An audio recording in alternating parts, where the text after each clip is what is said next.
Hi, everyone. I wonder if we should get started. I think we have a Bonjour à tous, je pense qu'on va pouvoir commencer.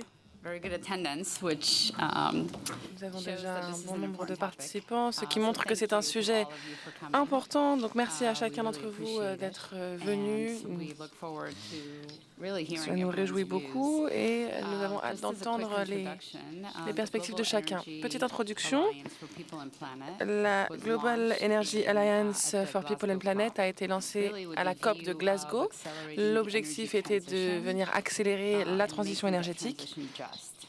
et également de s'assurer que cette transition soit juste. Donc c'est pour ça que nous sommes ici aujourd'hui, pourquoi nous nous sommes réunis. Il s'agit maintenant d'envisager ce point essentiel dans lequel nous nous trouvons aujourd'hui, où les énergies renouvelables produisent plus d'énergie d'électricité que les énergies fossiles. Et 90% des projets en énergie renouvelable coûtent moins cher que les projets avec des énergies fossiles. Donc les pays, les communautés, d'un point de vue économique en tout cas, font le choix d'adopter des solutions énergétiques propres pour pouvoir encourager leur croissance économique. Et je pense que c'est ce dont nous voudrions parler aujourd'hui. Comment faire en sorte que l'énergie soit le moteur de la croissance économique? Comment s'assurer que les communautés, les populations, les entreprises qui sont connectées aux énergies renouvelables se rendent compte des avantages de cette énergie et puissent profiter de cet accès à ce type d'énergie. Il n'y a pas de pays riche aujourd'hui qui soit pauvre en énergie. Donc on sait que c'est une transition qui doit être menée à bien, mais il y a bien sûr un certain nombre de défis sur notre route et c'est ce dont nous voulons parler aujourd'hui. L'un des sujets aujourd'hui, c'est le sujet de la fragmentation. Certains soutiennent des projets énergétiques, d'autres soutiennent des projets agricoles, d'autres soutiennent des projets d'infrastructure ou des projets sanitaires. Tout cela doit être intégré. Alors, en théorie, ça a l'air facile et ça a l'air formidable, mais c'est beaucoup plus difficile en pratique. Des travaux ont été menés en Zambie où nous avons regardé la possibilité de prêts bancaires arrivant dans le pays et tout s'était concentré sur un secteur précis, secteur qui était de toute façon séparé du secteur de l'énergie. Donc comment encourager les populations à connecter ces points? Comment créer des alliances entre des réseaux, des partenaires qui ne travaillent pas forcément ensemble au départ? Comment impliquer les banques de développement, les différents acteurs, le secteur privé, la société civile aussi, pour que les communautés soient impliquées à leur niveau, qu'elles comprennent ces sources d'énergie et ce qu'elles peuvent en tirer, et comment on encourage la philanthropie pour que cela soit le moteur qui vienne débloquer certains de ces réseaux pour que le tout soit plus bénéfique aux communautés. Donc il y a trois sujets dont on voudrait parler aujourd'hui. Le premier, c'est comment faire en sorte que l'électrification soit un vrai moteur d'activité économique. Donc là, on parle de stockage pour les pêcheries, on parle d'irrigation pour les agriculteurs, de machines pour les fabricants, les producteurs, etc. Le deuxième sujet, c'est l'énergie comme infrastructure économique.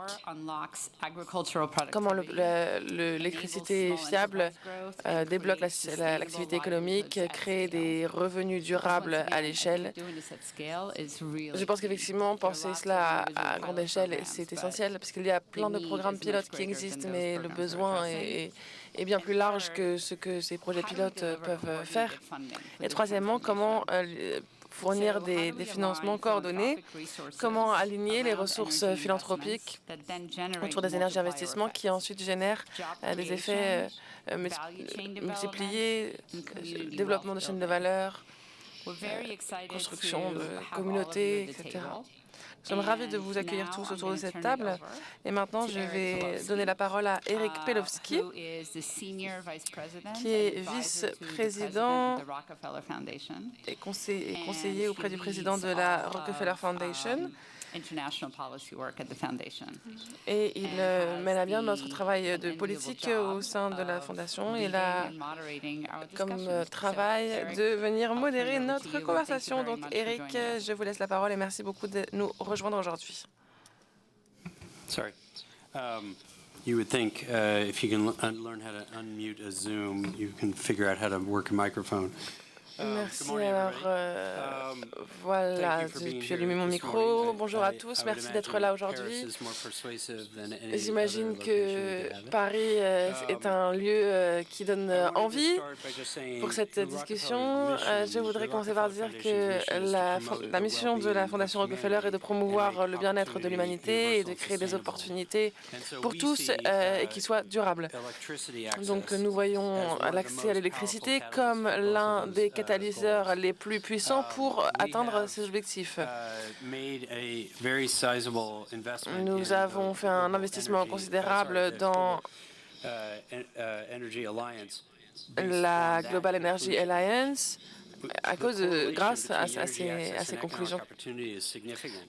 Il y a un vrai lien entre accès à l'énergie et transformation économique, mais pour livrer un accès à l'énergie à l'échelle en Afrique, c'est encore un projet qui n'a pas été réalisé. Et donc, il faut vraiment une coalition d'acteurs, pas simplement des projets par-ci, par-là, mais des vraies réformes, des renforcements institutionnels et un soutien ascendant vers les communautés pour que cet accès soit durable.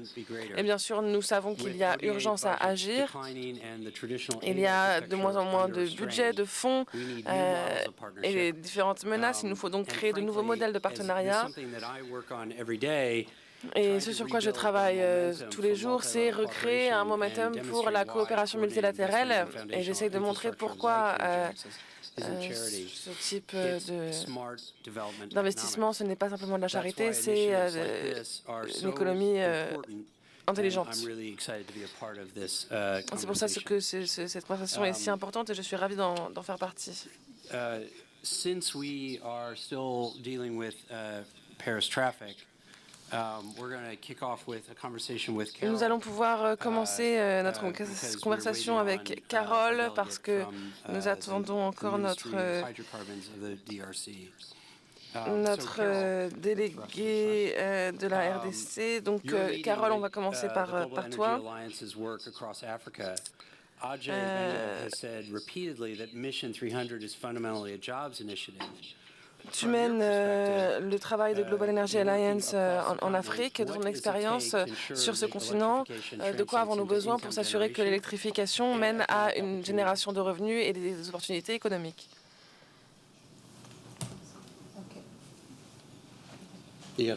Okay, thank you. I'm not. I'm very excited to be Merci. Je suis ravie d'être ici avec vous pour parler de ce sujet essentiel. Si vous pensez au défi de l'accès à l'énergie en Afrique, la plupart des efforts jusqu'à présent ont été faits sur la fourniture et sur connecter les gens. 600 millions de personnes n'ont toujours pas accès à l'électricité.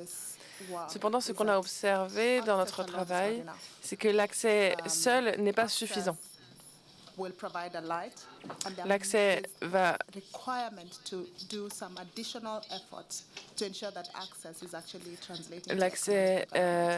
n'est pas suffisant lui-même. Il faut faire des efforts supplémentaires pour s'assurer que cet accès à l'énergie génère une transformation économique.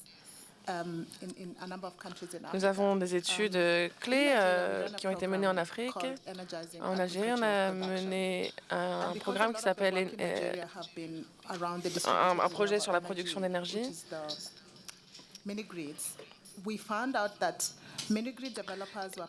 Et il y a des mini-réseaux là-bas et on s'est rendu compte qu'il y avait suffisamment d'offres, mais pas suffisamment de demandes. Et il y a un écart entre l'offre et la demande. Parfois, il y a une offre et il n'y a pas de demande derrière. Et donc, on a fait en sorte que les producteurs de mini-réseaux et les producteurs d'énergie renouvelable, on a fait en sorte qu'ils puissent opérer dans les mêmes lieux. Cela peut paraître simple, mais la réalité sur le terrain est bien différente. Et on voit différents types de programmes qui ne sont pas coordonnés. Et on voit ça dans certains pays où voilà, il y a par exemple un gros programme agricole pour promouvoir, pour fournir des équipements nécessaires. Et en général, ces programmes vont amener des équipements qui vont être là, présents, mais qui vont nécessiter un accès à l'énergie, à l'électricité qui n'existe pas et donc qui ne pourront pas être utilisés. On a mené un certain nombre de programmes concentrés sur les femmes et les jeunes. On a un programme actuellement en Algérie et en Éthiopie sur énergiser les femmes dans les agrosystèmes. Donc, on se concentre sur toute la chaîne de valeur. Donc, au Nigeria, on s'est rendu compte que beaucoup de femmes participaient aux pêcheries et perdaient beaucoup de leurs poissons parce que le poisson pourrissait, il fait chaud et il n'y avait pas de stockage froid. Mais on les a aidés.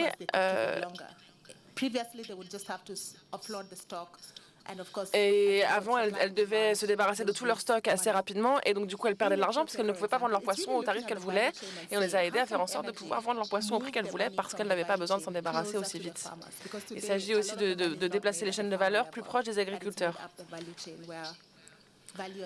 Parce que d'habitude, les décisions sont prises loin des agriculteurs et là, l'idée est de déplacer cette prise de décision plus proche de l'agriculteur. Donc, on a travaillé sur plusieurs chaînes de valeur, mais je voulais mettre en lumière la chaîne de valeur du café. On a vraiment ciblé les femmes ici. En Éthiopie, le café, si on le vend cru, c'est à un bas coût. Mais si on ajoute simplement le lavage des grains, alors on peut le vendre beaucoup plus cher. Et donc, on fournit ces équipements aux femmes, on leur fournit ces équipements et ça leur permet d'augmenter leurs revenus de 30%. Donc voilà les exemples que je voulais mettre en lumière pour montrer que si on combine l'énergie en l'activité économique réelle, alors il y a une vraie opportunité d'accroître les revenus et d'améliorer les revenus et les vies des populations. Merci. Alors nous avons un invité qui est ministre en RDC, directeur général pour la stratégie d'entreprise. William, merci beaucoup d'être avec nous. D'après la Banque mondiale,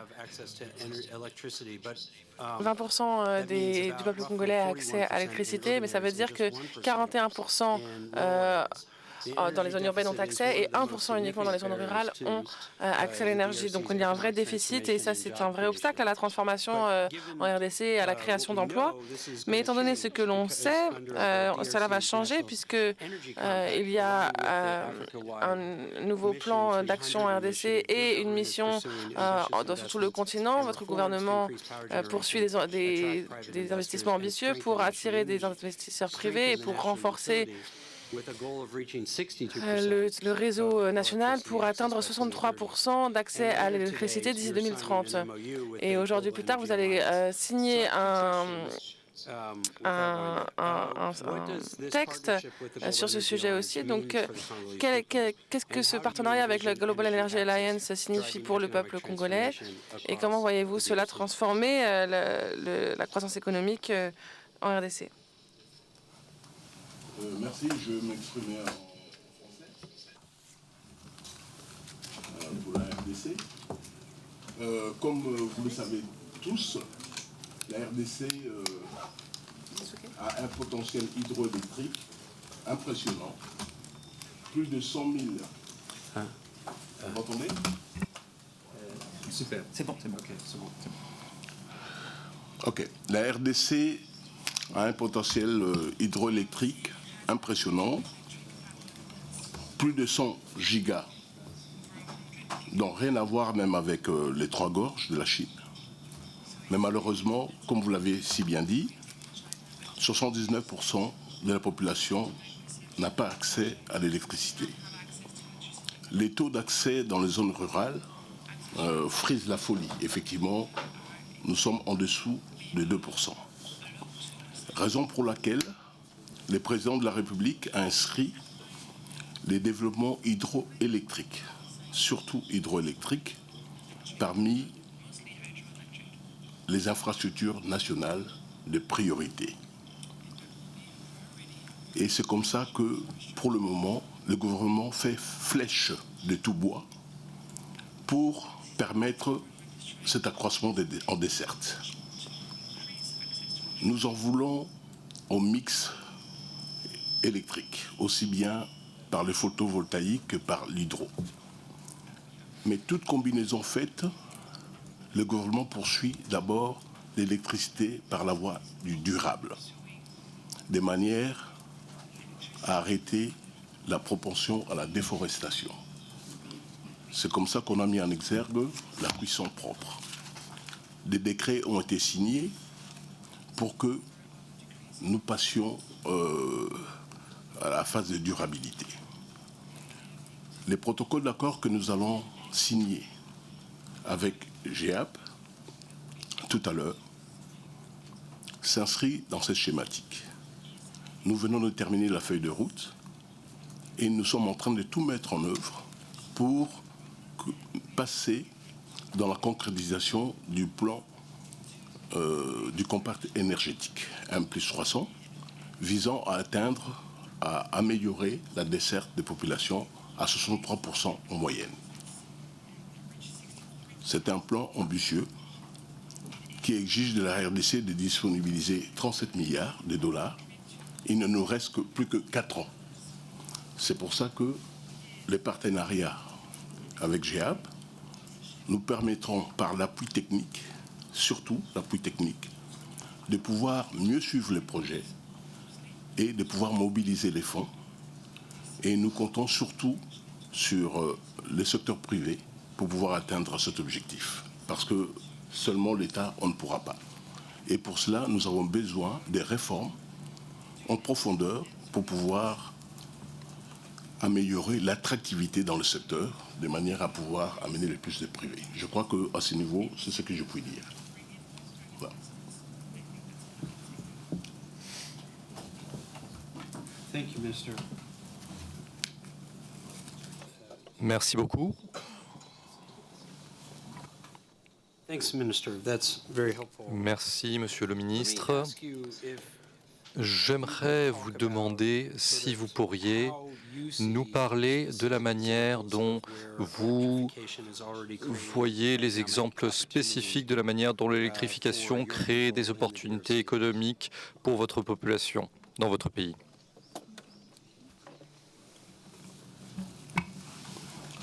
Le développement économique par l'apport énergétique ne fait l'objet d'aucun doute.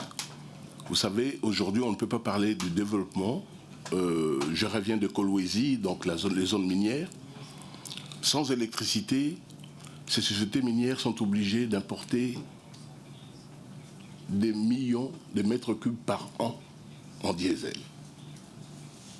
Non seulement ça a un effet délétère sur l'écosystème, mais ça engendre des surcoûts en production incalculables. Les projets durables pour les populations locales sont en moindrie parce que ces sociétés se plaignent d'avoir du surcoût. Ne peuvent pas donner des facilités à l'éducation, à l'hébergement pour les populations locales parce que pour ces sociétés, l'État ne joue pas son rôle. L'État n'arrive pas à amener de l'électricité telle que prévue dans les cahiers des charges. À cela, dans d'autres régions qui ne sont pas minières pour le moment, parce que la RDC regorge de minerais partout, mais pour le moment, c'est le pan sud qui est axé dans le développement minier. Dans toutes nos régions, surtout dans les zones rurales, les populations sont vouées à elles-mêmes, sans électricité, ont du mal à accéder à l'essor de l'urbanisation actuelle. Les enfants ont du mal à aller dans les écoles.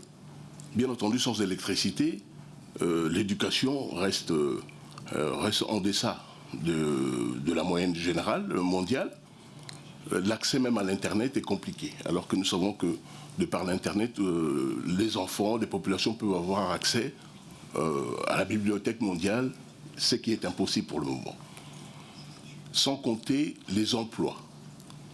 Effectivement, si nous parlons du projet INGA, INGA, c'est le barrage hydroélectrique phare de la RDC qui, à lui tout seul, a la possibilité d'atteindre 44 000 mégas. Juste ce barrage, donc supérieur aux Trois Gorges. Les possibilités d'emploi sont en centaines de milliers, en induction directe et à près d'1 million en induction indirecte.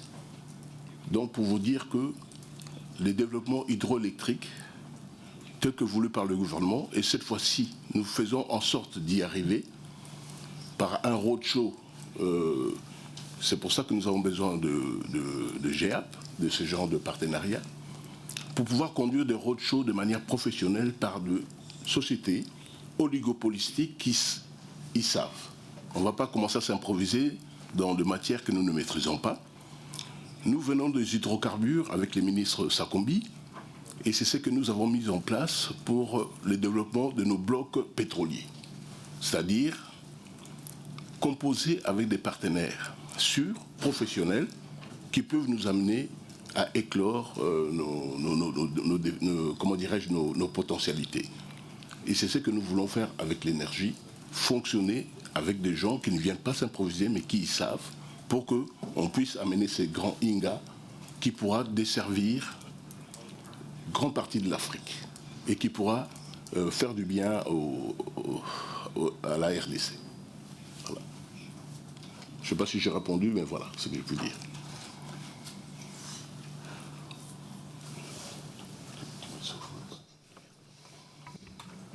Great, thank you.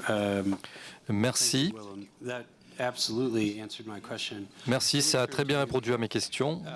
Carole, je me tourne vers vous. As you look across Africa, obviously we've had a really On envisage ici l'Afrique. look at DRC. On s'est intéressé à la RDC. Quels autres pays voyez-vous dans un rôle de meneur dans l'innovation, la création d'emplois, les études de cas, où sur le continent voit-on des progrès significatifs?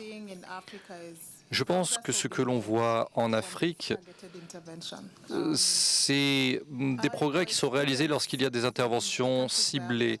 Notre expérience dans les pays où nous sommes présents nous a montré qu'il y a encore beaucoup de travail à faire au-delà du simple accès, au-delà du simple financement.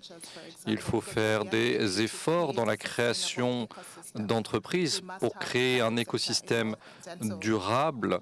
Il nous faut l'implication du secteur privé. Cela marche bien dans des pays comme le Kenya, où il y a beaucoup d'entreprises qui se développent. Nous soutenons ces programmes. Il nous faut aussi développer les compétences. On peut financer autant qu'on veut, mais en fait, ce qu'il faut, c'est réellement soutenir la capacité des populations à utiliser ces fonds pour le développement. L'Éthiopie est aussi un pays où l'on voit ce besoin de manière aiguë. Il faut plus d'efforts, plus d'interventions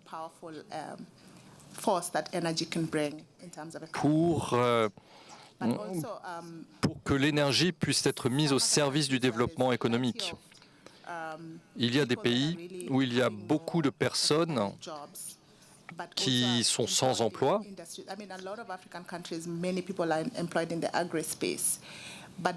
En Afrique, le secteur agricole est très développé, mais beaucoup de personnes sont en fait bloquées dans une agriculture de subsistance, car ils n'ont pas l'opportunité de créer de la valeur parce qu'il y a des pertes dans la production alimentaire ou parce que l'argent remonte trop dans la chaîne d'approvisionnement et n'est pas conservé par les agriculteurs. Donc il faut beaucoup de soutien pour l'innovation, pour les entreprises, pour que les éléments favorables soient réunis. Merci beaucoup. On va maintenant ouvrir la conversation à plus d'intervenants. Ce que l'on entend, c'est bien sûr que le succès nécessite la coordination intersectorielle. Et donc on aimerait entendre parler d'interlocuteurs dans différents segments de cet espace pour savoir où il y a encore des points de faiblesse. J'aimerais commencer par une conversation sur les différents mécanismes de financement. Et j'aime toujours donner la parole à William, on se connaît depuis longtemps. William, les banques de développement, vous êtes Brad, les banques développent des investissements privés.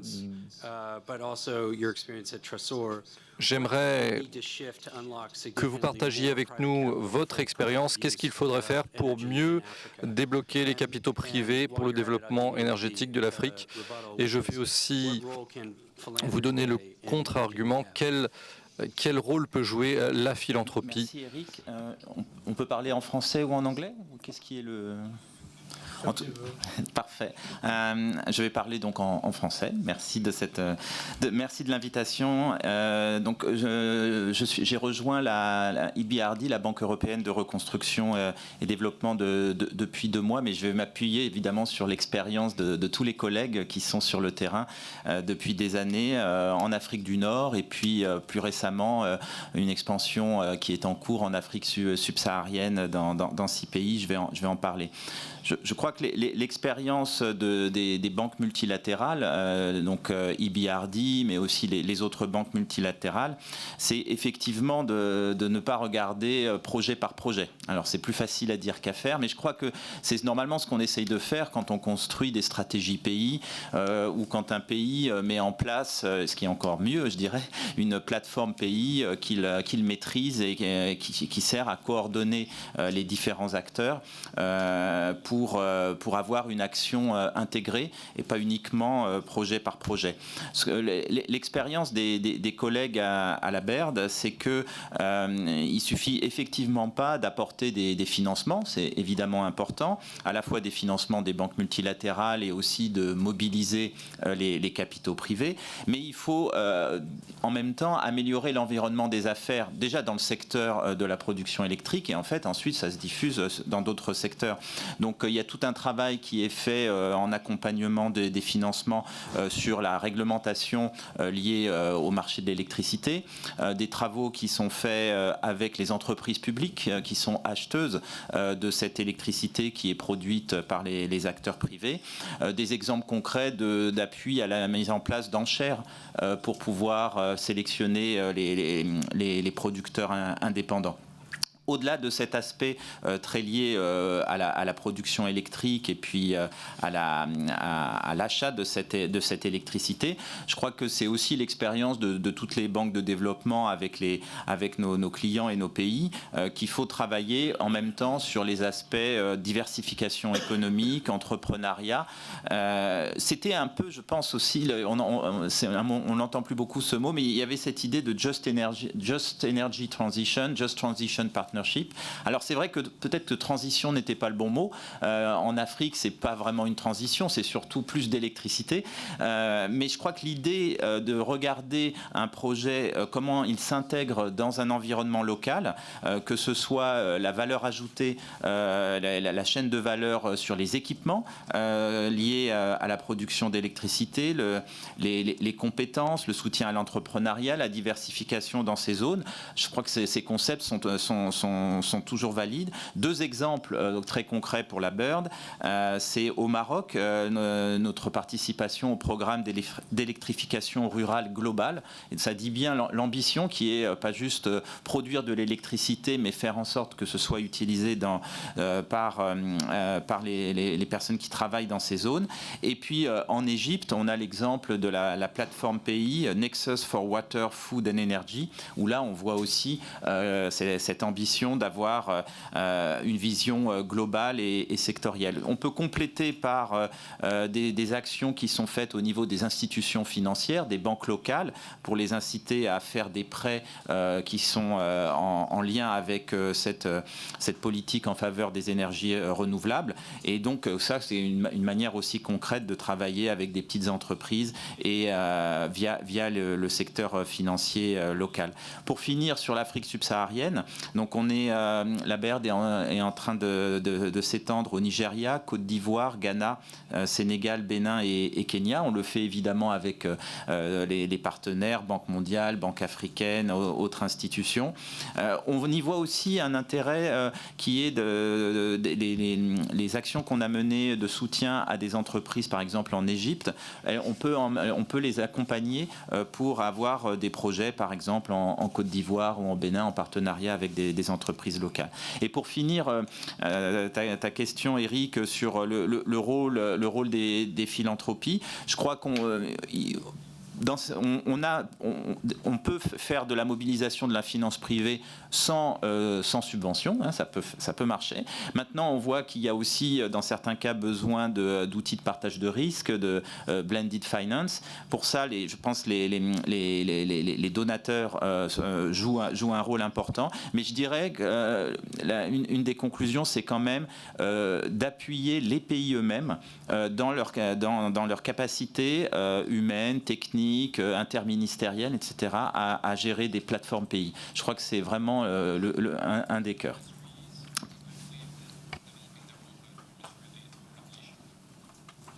Thanks, William. That's great.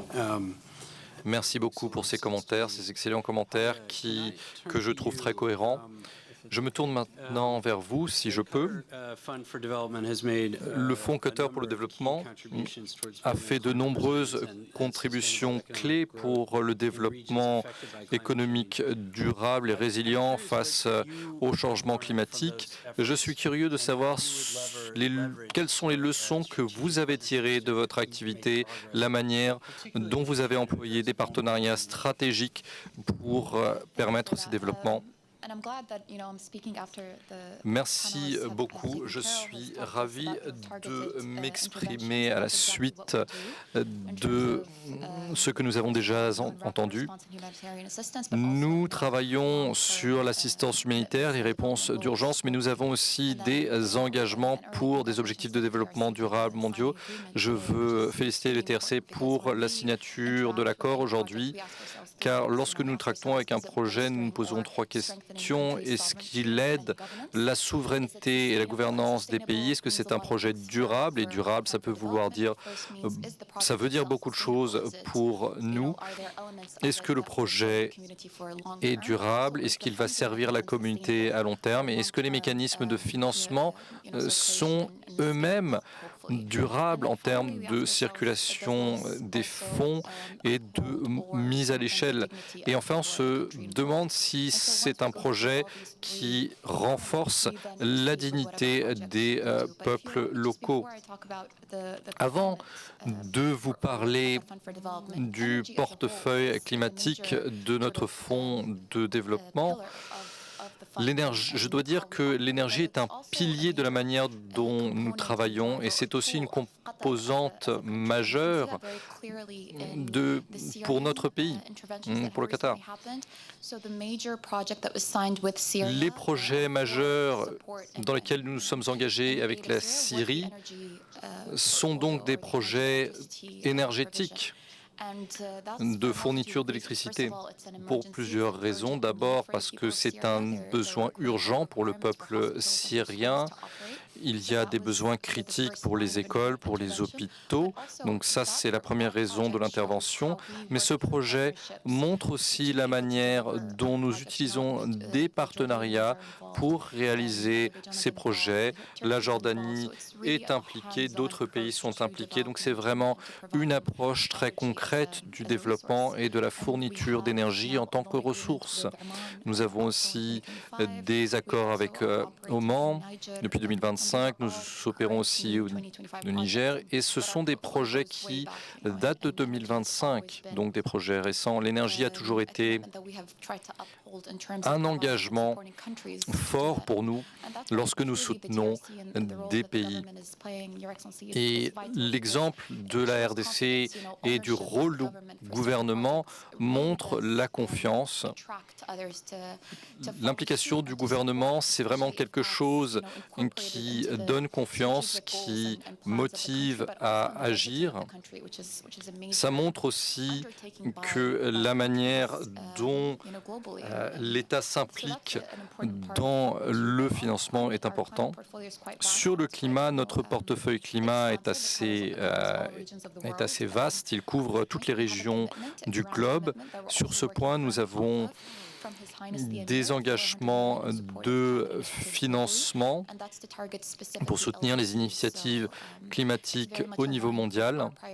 C'est donc parfaitement aligné avec nos priorités, mais c'est aussi un pilier de notre vision nationale qui considère le climat comme une composante majeure de nos objectifs pour le développement d'initiatives favorables au climat. C'est comme ça que nous opérons, c'est sur ces bases-là que nous opérons tout en construisant des partenariats et pour cela, nous sommes des facilitateurs, nous fournissons le financement, un soutien technique, mais l'essentiel de nos projets sont livrés via des partenaires. Les exceptions sont les accords de gouvernement à gouvernement que nous signons pour des prêts, pour des garanties.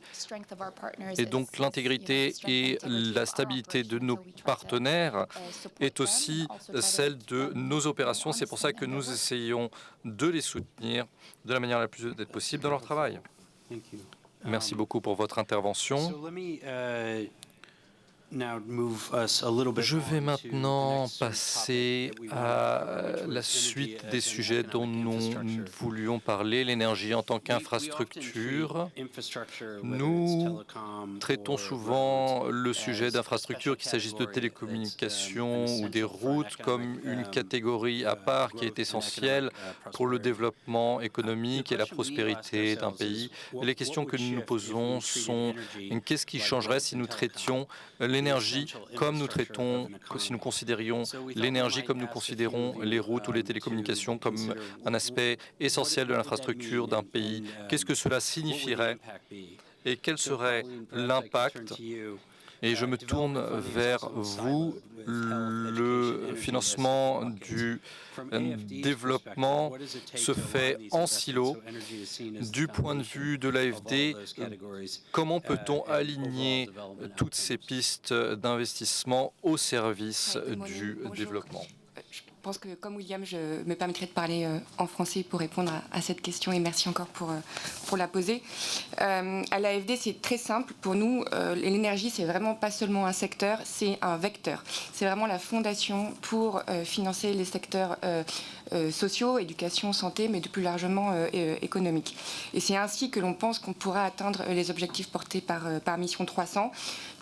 Et pour ça, il faut qu'on s'assure en interne à AFD et globalement lorsqu'on discute avec nos partenaires, que les financements qu'on propose sont vraiment intégrés en termes d'efficacité énergétique et d'accès à l'électricité avec tous les programmes développés et soutenus par l'AFD, pour vraiment que ce soit la base du développement.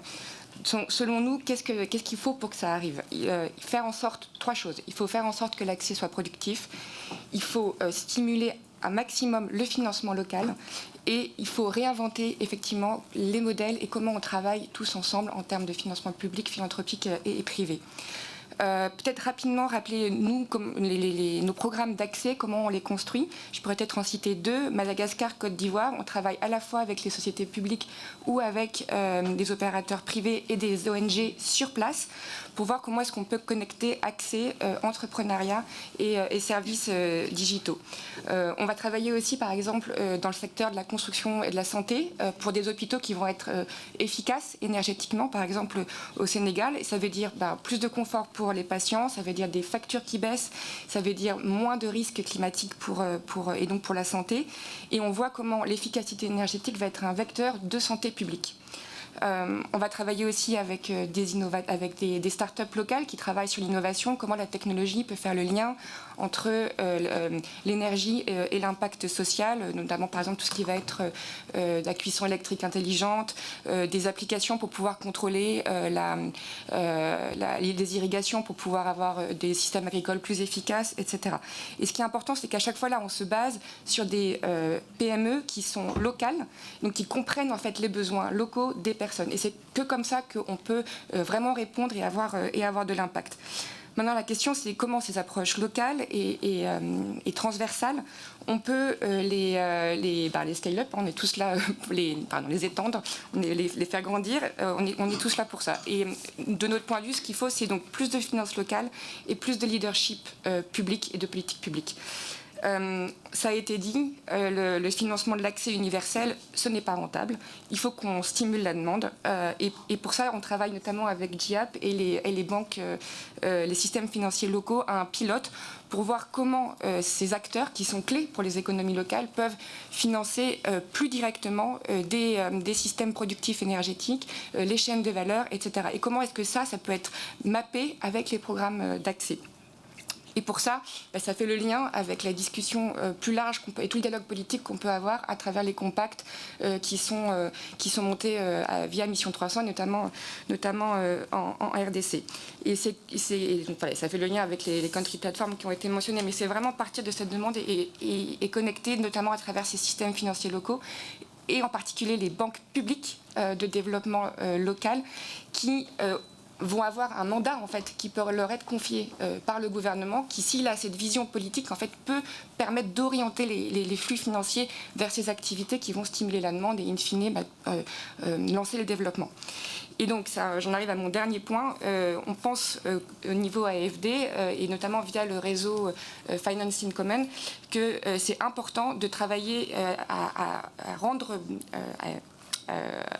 empowered ces acteurs, à les renforcer pour que du coup ils puissent plus travailler ces nouveaux modèles de financement avec les différents acteurs. Et notamment, je voudrais signaler que à la prochaine COP, on va lancer une coalition dédiée à l'énergie au sein des banques, donc de ce réseau Finance en commun, de banques publiques de développement, pour voir comment est-ce que, en particulier en Afrique, on peut atteindre l'objectif de Mission 300. Et j'invite tous les partenaires autour de la table à venir en discuter si vous êtes intéressés à rejoindre cette coalition. Voilà, merci beaucoup. Great, thanks. Maybe I should use Merci beaucoup. Your reference to the COP to come Vous avez parlé de la COP et je vais donc pouvoir enchaîner avec notre prochain orateur. Comment voyez-vous cette opportunité d'utiliser l'énergie alors qu'on essaye d'atteindre nos objectifs climatiques? Vous avez eu tout le poids du monde sur vous, sur ces questions d'objectifs climatiques. Là, vous avez été libéré, ou vous allez l'être, avec la nouvelle présidence de la COP. Comment voyez-vous l'énergie comme un outil pour atteindre nos objectifs climatiques? Merci beaucoup. Bonjour à tous. Et merci de me donner l'opportunité de parler de nos attentes, de ce que nous voulons faire en termes de fourniture d'énergie en Afrique et sur d'autres continents. Dans le monde des pays en voie de développement, on se rend compte que plus de 50% de la population n'a pas accès à l'électricité. Et je pense que c'est une priorité qui va émerger d'elle-même aux prochaines COP. C'est un sujet qui va être essentiel et prioritaire. Et en même temps, nous comprenons que c'est important aujourd'hui de prévenir les retours en arrière qui ont été faits lors des précédentes COP. À la COP 28, on a parlé de la transition énergétique. À la COP 26, à la COP 27, on avait parlé des émissions de méthane. À la COP 29, il y a eu beaucoup de décisions qui ont été prises sur le financement du climat. Et malheureusement, certains des donateurs ont déjà décidé de reprioriser leurs contributions et de réorienter leur assistance. Et sans leur soutien, cela va être très compliqué d'atteindre nos objectifs, puisque nous parlons d'Afrique, nous parlons du monde en voie de développement. Et malheureusement, aujourd'hui, nous avons de moins en moins accès aux ressources financières, déjà, d'une part. Et d'autre part, une autre problématique, c'est qu'il y a des procédures très compliquées, très longues d'observation de documents. Aujourd'hui, c'est important de penser à une réforme de l'architecture pour l'accès au financement. C'est pour ça qu'aujourd'hui, c'est essentiel que tous les acteurs soient consultés et fassent partie de la conversation. Et il faut plus de pression sur les institutions financières, au MDB, aux pays donateurs, les encourager à contribuer à ces programmes.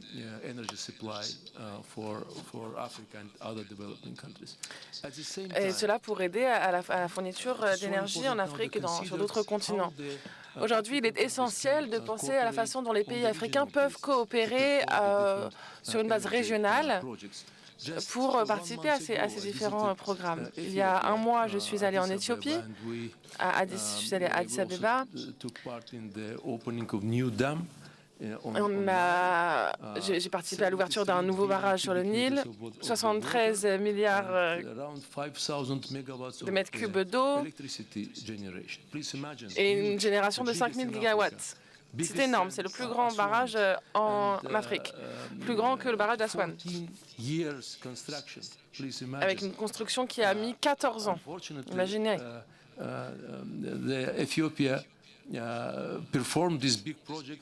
L'Éthiopie a mené à bien ce projet seule, sans assistance, avec ses propres ressources. Et cette électricité va bénéficier aux pays de toute la région.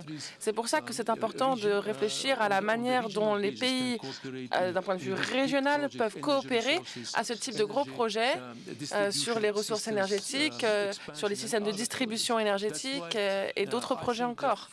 C'est pour cela que je pense que l'objectif des conversations multilatérales qu'on peut avoir à l'occasion de la COP doit être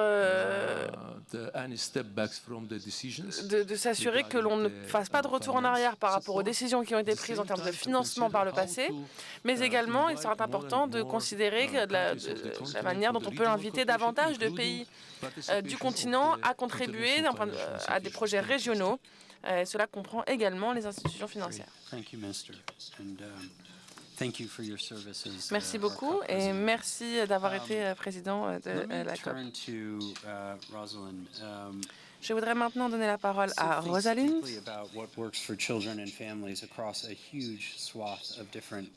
Les CIF travaillent au bien-être des enfants notamment. Quelle est la différence entre ceux qui fournissent une transformation économique et ceux qui ne fournissent qu'un service? Comment évaluez-vous le type de service, de décision qui existe? Merci Eric et merci à la Fondation Rockefeller, à GIAP aussi d'avoir créé ce panel. Je pense qu'un certain nombre d'orateurs ici l'ont dit, il nous faut penser au renforcement des institutions. Il y a un vrai risque qui est que avec la philanthropie, les donateurs externes et autres, on se retrouve avec un effet pansement et on ne pense qu'à court terme. Et là, il faut penser effectivement aux impacts sur les femmes, les enfants, etc. Mais si on ne pense pas à long terme, du point de vue institutionnel, alors on ne se rend pas service ni à nous ni aux populations qu'on essaye d'aider. Alors, quelques points pour rebondir sur ce qui a été dit. Vous savez, la Fondation CIF travaille à s'assurer que l'on minimise la fragmentation si on travaille sur plusieurs secteurs et on reconnaît le fait que un type d'acteur va avoir une priorité, un autre type d'acteur va avoir une autre priorité. Donc, bien sûr, c'est compliqué. Nous, on se concentre sur les investissements dans les écoles, dans les cliniques, comme des institutions qui ont un impact spécifique et particulier sur la santé des femmes et des filles. Et bien sûr, on pense à la façon dont on peut développer les capacités institutionnelles et l'accès à l'énergie pour ces institutions-là.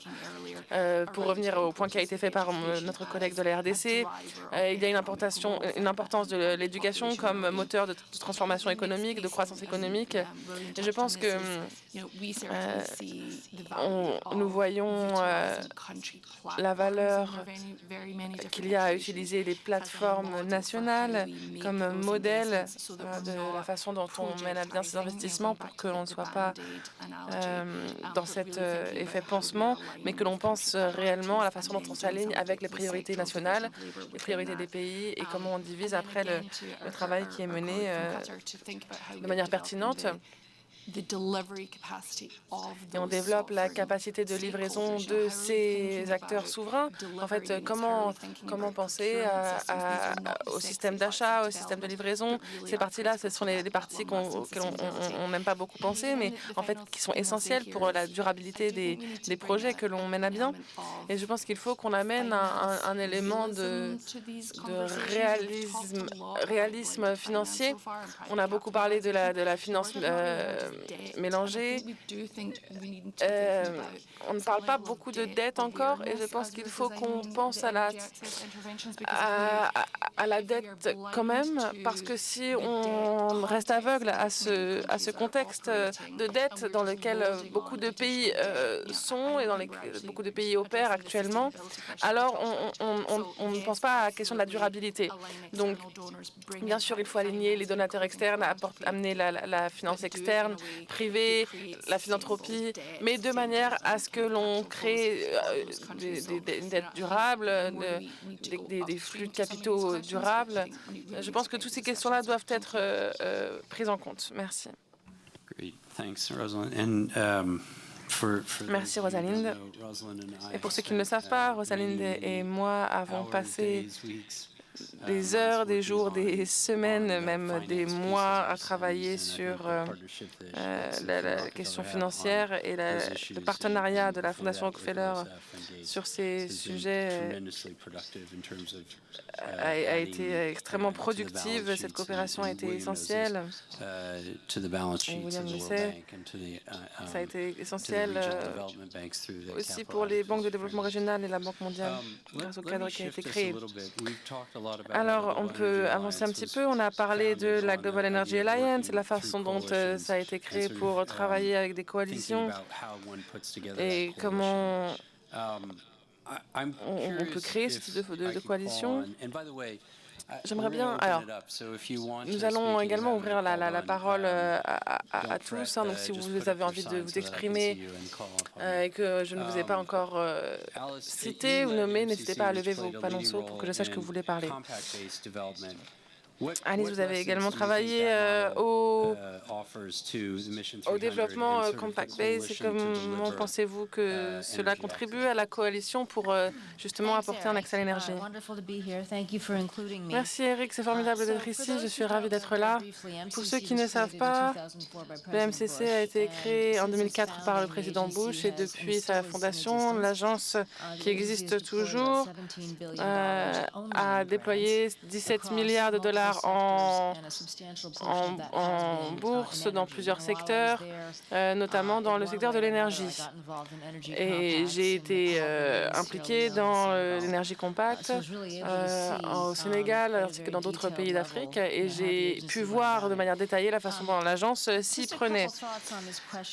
Quelques réflexions sur cette transformation, sur l'investissement, la façon dont l'énergie encourage la croissance économique. Le cadre de la MCC, c'est d'avoir des projets qui ont un bon retour sur investissement pour le pays. Donc on ne va s'impliquer que dans des projets où il va y avoir une croissance économique positive. Et dans le cas des investissements énergétiques, nous avons vraiment réfléchi au-delà de la question du réseau, ou de la question de la transmission sur le réseau, mais on a réfléchi à la façon dont la distribution et la transmission, on a réfléchi à où est-ce qu'elles allaient atteindre des populations qui étaient mises de côté, et c'est la façon dont le programme a été conçu. Donc on a fait cette approche holistique et complète. On a évalué le réseau, le secteur énergétique dans l'ensemble. On s'est demandé pourquoi le capital privé n'était pas intéressé du côté génération d'énergie. Et donc, on a fait en sorte que des politiques puissent être changées pour attirer plus de capital privé. Ensuite, on a créé l'infrastructure qu'il fallait pour que le réseau soit là où il faut qu'il soit. Donc, par exemple, on a travaillé avec les pêcheries qui n'avaient pas de réfrigérateur. On a travaillé avec les écoles qui n'avaient pas d'école. On a travaillé avec un certain nombre d'acteurs qui avaient besoin de cet accès à l'énergie. On a aussi, c'est la dernière chose que je dirais, on a vraiment pensé aux échanges d'énergie. Je pense que vous connaissez la Power Pool de l'Afrique de l'Ouest. La MCC a contribué. L'idée, c'est que la région puisse échanger l'énergie, que cela puisse être fiable. Donc, c'est le système d'échange d'énergie électrique ouest-africain. Et puis, c'est une approche complète qui inclut des problématiques de politique en place, les problématiques d'accès, les problématiques d'égalité. Donc, cela va au-delà de la simple question du réseau, mais cela revient avec ce que vous avez dit aussi sur le côté de la demande. On peut commencer à mettre en place des programmes pour aider différents types de communautés rurales qui n'ont pas encore accès à cette énergie, comprendre ce que l'énergie surtout peut accomplir pour ces populations. C'est ce qu'on a fait notamment au Sénégal et dans d'autres pays. Mais je dirais que l'important, c'est d'avoir une approche vraiment complète, holistique, et d'aller au-delà de la transmission pure, mais de considérer tous les différents aspects. Merci beaucoup, Alice. Alors,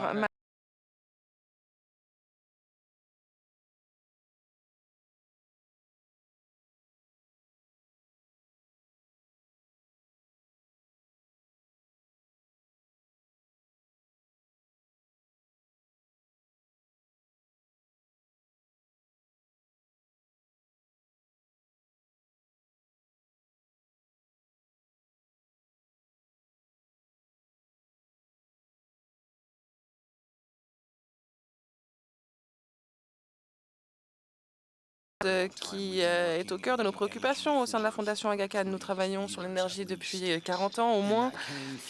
Et cela émane d'une conversation que nous avons avec les communautés. Notre travail était au sein des communautés. On leur a demandé de quoi avez-vous besoin. Et bien sûr, vous pouvez imaginer que ce qui a été soulevé très rapidement, c'est que ces communautés avaient besoin d'un accès à l'énergie.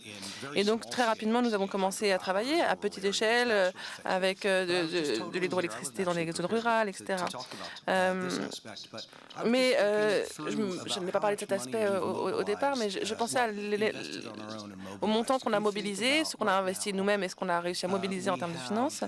Aujourd'hui, actuellement, nous avons environ 1000 mégawatts sous gestion d'électricité en Afrique, en Asie, et 1000 mégawatts supplémentaires en développement. On a fait le premier partenariat public-privé sur l'énergie en Afrique, c'était au Kenya, il y a environ 30 ans. Nous sommes actuellement en train de travailler avec Monsieur le ministre sur un projet très complexe en RDC, au Rwanda et au Burundi, un projet qui s'appelle Ruzizi, et j'en parlerai dans une minute. Nous avons donc investi, je pense, environ 500 millions de dollars en fonds propres pour développer ces projets. Et cela a peut-être amené 1,5 ou 2 milliards de financement énergétique. Des projets très très complexes parce qu'on parle de partenariat public-privé. Je pense que nous devrions avoir cette approche projet de manière plus fréquente parce que l'un de nos problèmes en ce moment, ce n'est pas d'accéder aux capitaux pour l'énergie en Afrique ou en Asie. Notre plus grand défi, c'est de trouver des projets investissables et des projets qui sont prêts à être lancés. Mes collègues aujourd'hui réfléchissent à cela et ils se posent la question de la complexité. Par exemple, on parle d'une centrale à 206 mégawatts à la frontière de deux pays, une concession publique-privée pour 35 ans, et on a eu un appel d'offres pour cela en 2011. On a remporté l'appel d'offres en 2011 pour ce projet. Après 7 années et 16 accords négociés avec 3 pays, nous avons enfin signé en 2019. Depuis, nous avons fait 30 études de faisabilité environnementale différentes. Nous sommes conformés au processus de la Banque mondiale. Nous avons préparé les appels d'offres. Bien sûr, entre-temps, il y a eu des conflits en RDC au Congo. Et donc, vous vous doutez bien que cela a considérablement complexifié la situation. Dans les accords de paix, notre projet était cité en tant que projet de développement. Et un des défis à surmonter lorsqu'on accomplissait tout cela, non seulement il s'agissait de surmonter tous ces défis, mais il y avait 2 choses qui se passaient. Nous sommes le promoteur au niveau du secteur privé de ce projet. Et pendant 15 ans, nous avons soutenu les coûts de développement du projet. On a eu un petit peu de soutien des Norvégiens et d'autres fonds en chemin, mais nous avons investi au cours des 5 ou 6 dernières années, nous avons investi 15 millions de dollars de notre argent. Qui d'autre va faire cela? Notre groupe est une activité sociale, on a une activité d'entreprise, mais au service du développement. Et lorsqu'on met en place tout cela, il y a toute une couche de conseillers gouvernementaux qui veulent renégocier les contrats. Donc ça devient très compliqué. Je pense que de notre point de vue, ce dont nous avons besoin, et je pense que les philanthropes peuvent nous aider en cela, il faut qu'on mette en place un réservoir, une réserve pour choisir les acteurs qui peuvent développer les projets. On peut développer plus de projets si on a les capitaux disponibles. C'est-à-dire qu'aux premières étapes, il y a d'autres acteurs du développement qui pourraient faire cela. Il est important de comprendre d'où viennent les défis. C'est cohérent avec ce qu'a dit notre collègue brésilien. Il faut réfléchir de manière sérieuse à la manière de décomplexifier les choses pour qu'elles soient faites plus rapidement, car c'est vraiment de cela que nous avons besoin. Et il est important de regarder l'environnement dans lequel ces politiques sont mises en œuvre. Et bien sûr, il faut réunir les fonds, mais de notre point de vue, le plus grand défi, c'est simplement d'avancer sur les projets.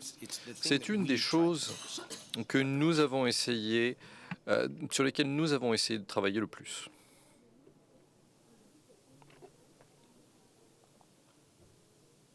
Microphone, s'il vous plaît.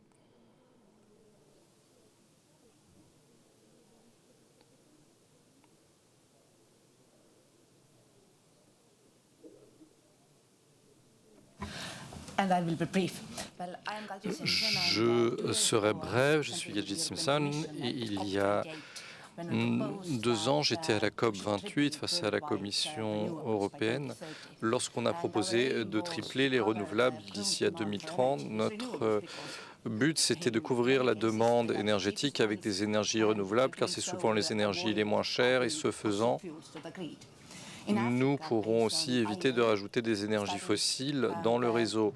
En Afrique, Nous avons étudié les capacités qui étaient de 260 gigawatts au début de cette étude et ça pourrait presque doubler. Bien sûr, l'Afrique du Sud a déjà 60 gigawatts, l'Égypte aussi. Ce sont les marchés dont la croissance est la plus rapide, car on y trouve des projets qui sont prêts à recevoir des fonds. Pour nous, tous les pays africains combinés et l'Afrique du Sud sont les principaux partenaires de coopération énergétique grâce au projet de transition énergétique d'Afrique du Sud.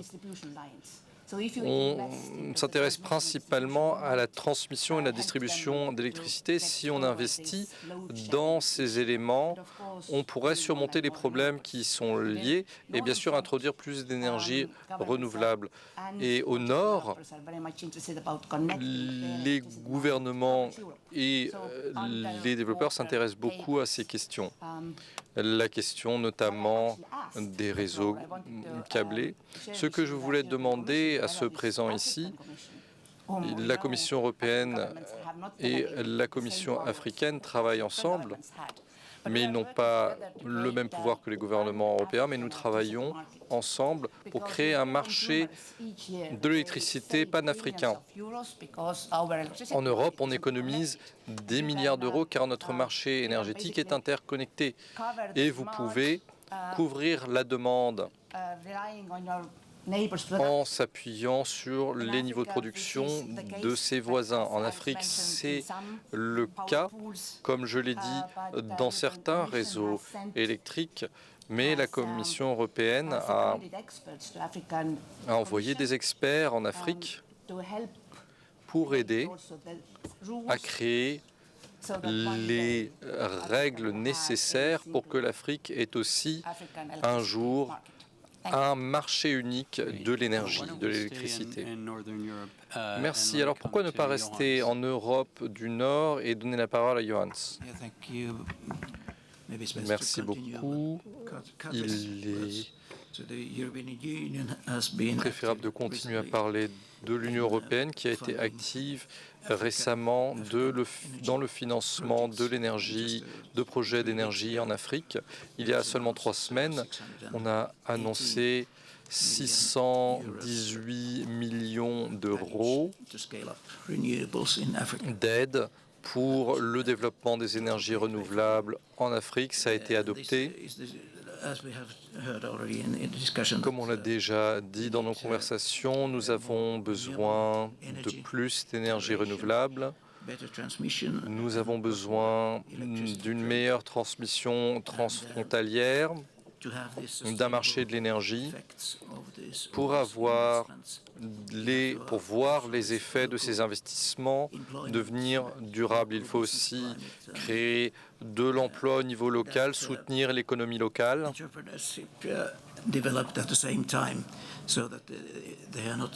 Et il faut que le développement se fasse en parallèle pour ne pas voir d'énormes investissements arriver de l'extérieur sans que cela se traduise et pour que ces investissements puissent être remboursés, il faut que cela serve le développement des entreprises locales.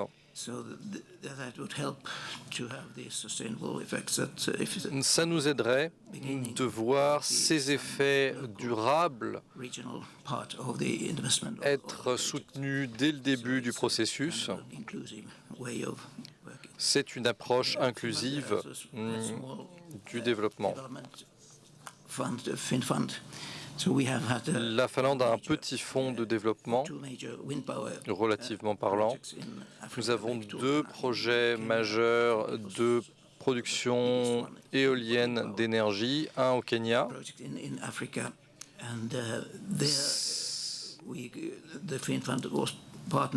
Et le fonds finlandais a revendu ce projet au fonds de partenariat de financement de développement de BlackRock.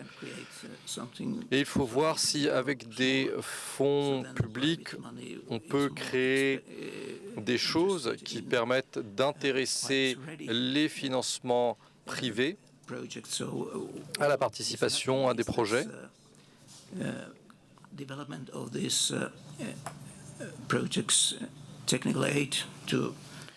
Nous soutenons aussi le développement de ces projets avec une aide technique, des études de faisabilité. Ce sont des choses qui ont déjà été mentionnées dans la conversation. Et c'est quelque chose que les banques font si elles sont impliquées, particulièrement les banques privées. Et nous avons besoin d'avoir cette approche de manière plus régulière. Merci beaucoup.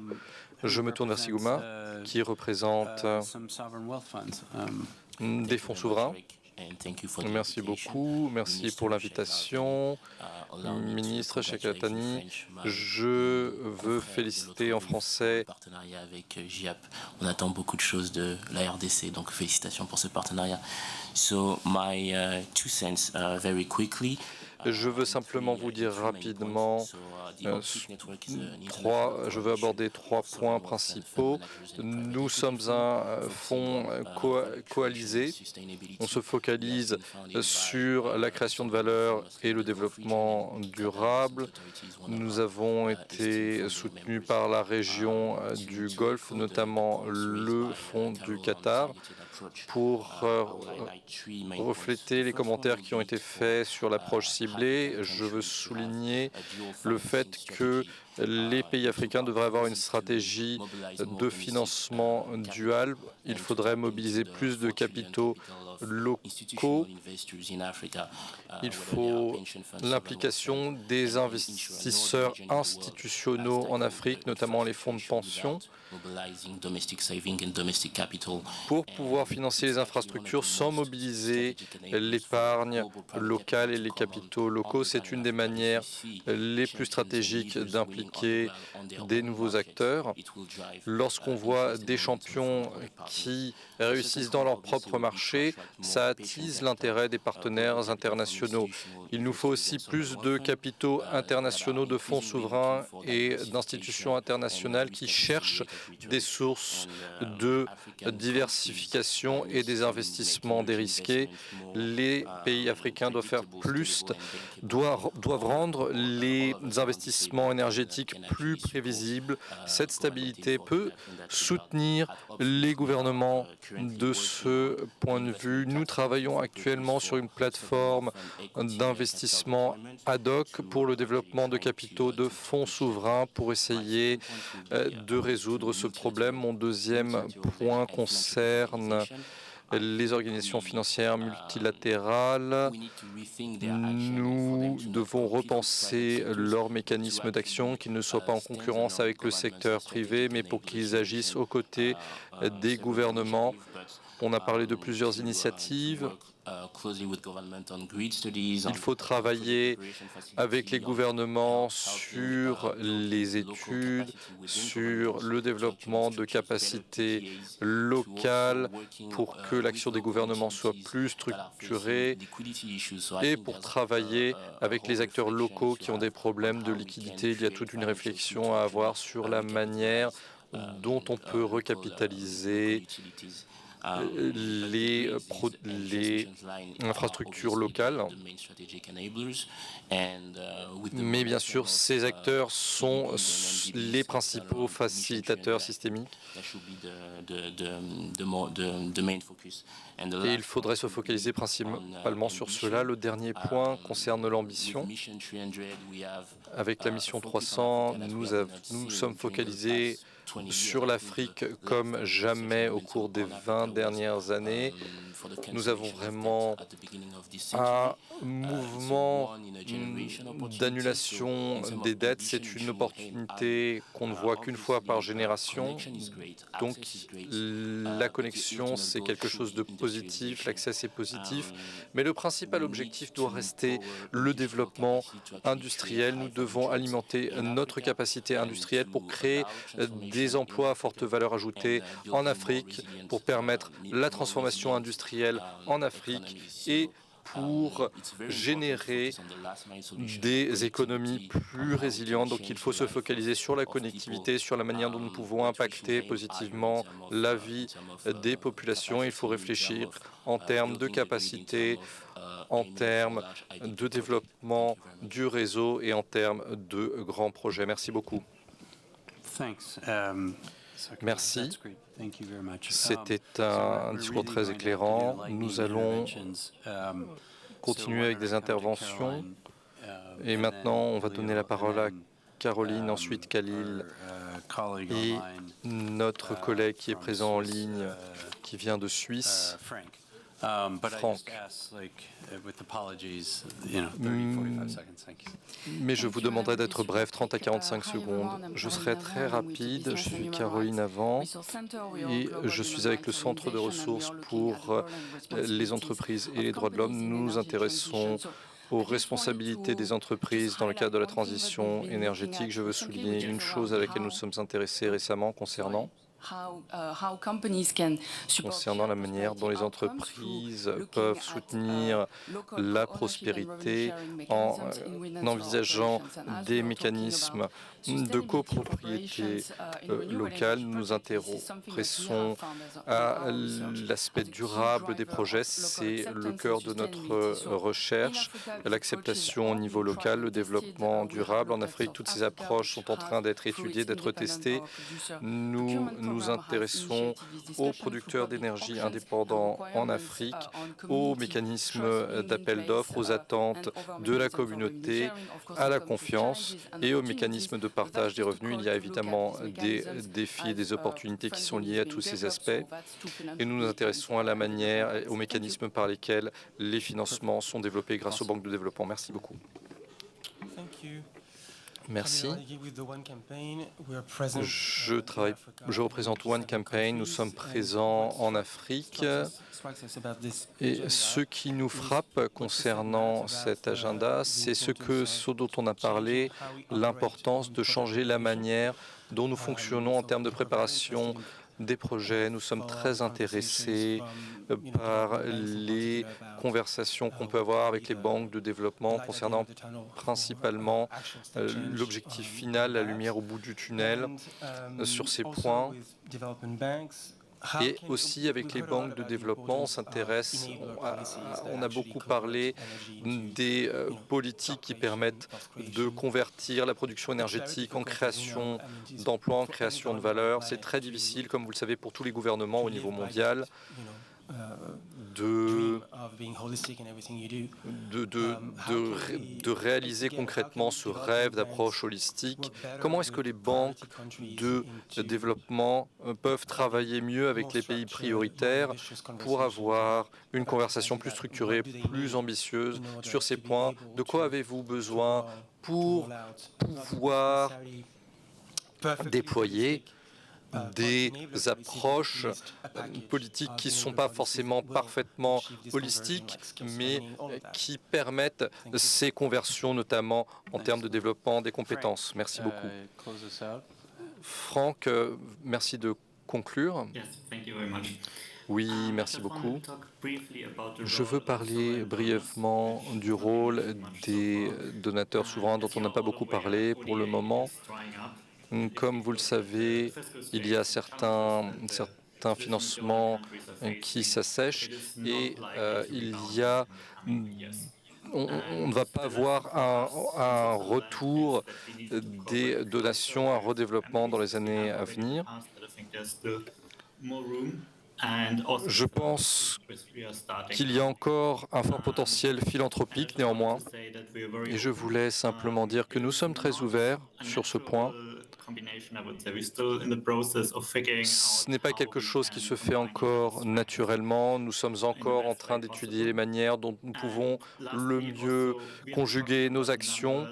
Nous avons aussi parlé de chiffres en termes de capacité électrique. En Suisse, nous ne nous focalisons pas seulement sur l'échelle, mais aussi sur l'équitabilité, les questions d'accès équitable à l'électricité. Et on se focalise principalement sur les populations les plus isolées. Et c'est un des aspects les plus uniques de l'approche de l'ODA. Nous nous focalisons sur les populations les plus vulnérables, qui sont aussi potentiellement celles qui pourraient bénéficier le plus de l'accès à l'électricité en termes de nouvelles opportunités. Merci beaucoup. Merci beaucoup d'être resté concis pour cette fin. Je vais rendre la parole à Agnès qui va conclure cette session pour nous. Merci beaucoup, Nathalie. J'ai quelques mots à dire. Non. Alors, je vais être très brève parce que nous avons déjà bien dépassé. J'ai quelques réflexions dont j'aimerais vous faire part. Tout d'abord, nous avons parlé de la façon dont les énergies renouvelables étaient moins chères, que les pays en avaient vraiment besoin. On a parlé de la préparation, du fait que l'Afrique était prête, qu'il y avait une vraie demande. La demande est énorme parce qu'il y a quelque chose que je n'ai pas dit dans mon introduction et je pense qu'on doit vraiment prendre conscience de cela. 1 milliard de jeunes vont arriver sur le marché de l'emploi dans les pays en voie de développement dans les 10 prochaines années. Et seulement 30% d'entre eux vont trouver un travail. Donc c'est une vraie problématique et l'énergie, c'est une contrainte, c'est un moteur de croissance économique, c'est sûr. Et donc je voulais simplement vous rappeler ces chiffres-là pour qu'on se rappelle de ce dont on parle vraiment. Il nous faut décomplexifier quelque chose qui est un peu décourageant, en tout cas c'est ce que j'en retire de cette conversation. J'ai fait partie d'un programme qui essaie d'encourager l'engagement du secteur privé et c'était il y a 10 ans et on avait les mêmes conversations. On en avait parlé, de la bancabilité des projets, on avait parlé de la nécessité d'apporter plus d'investisseurs institutionnels et 10 ans plus tard, on a encore les mêmes conversations.